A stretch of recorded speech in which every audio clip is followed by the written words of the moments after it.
Samsung Galaxy Note 20 Ultra confirmed for the 5th of August, and what a journey. Clap your hands and you'll feel stronger. Life is a journey, not a destination.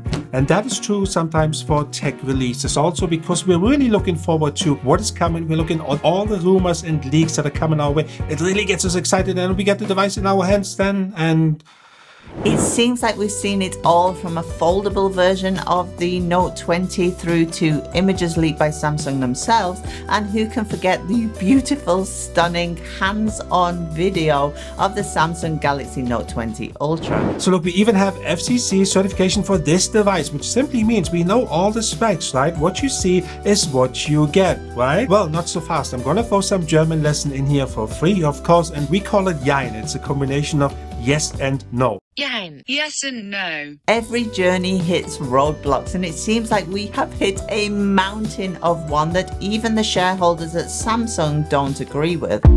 There's a world inside my head.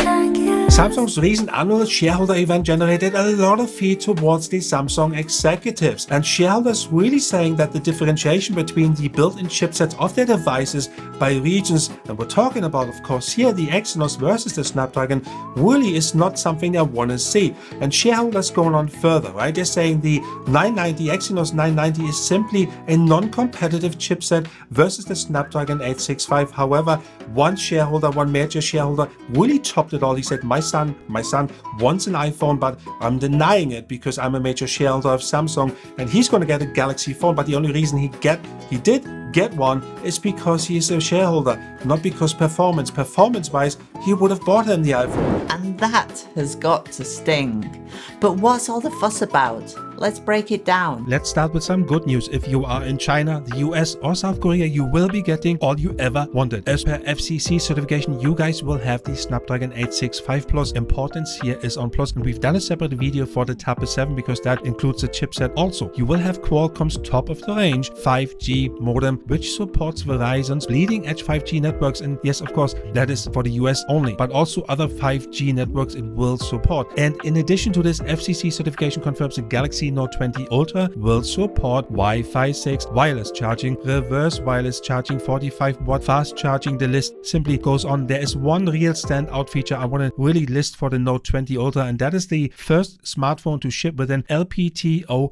display. Let's look at the not so good news. Rumor has it that if you are in Europe, Africa, or the Middle East, Samsung will ship the Note 20 Ultra with the Exynos 990, which can be found as a chipset that is found in the Galaxy S20. And it appears that reports that the Exynos variant will come with an Exynos 992 processor are simply false. And you know what? If this is the case, it could really be devastating news for you guys, and including myself, who will be purchasing the Exynos variant of the Note 20 series because we live in Europe. And the Exynos 990 can't even match the performance of the Snapdragon 865, which is the older version of the Snapdragon 865, which we will see in the new phone. And comparisons between the Exynos 990 and the Snapdragon 865 have shown that the former lags significantly when it comes to GPU performance. This means there will be even a wider gap between it and the new Snapdragon 865 Plus. To be fair to Samsung, we will see what they announce August 5th, what their final announcement will be. One thing I do want to mention is when we did the comparison for the Tab 6 Lite versus the Tab 5e, and both have different chipsets. Tab 6 Lite has the Exynos chip in, and the Tab 5e a Snapdragon chipset, that the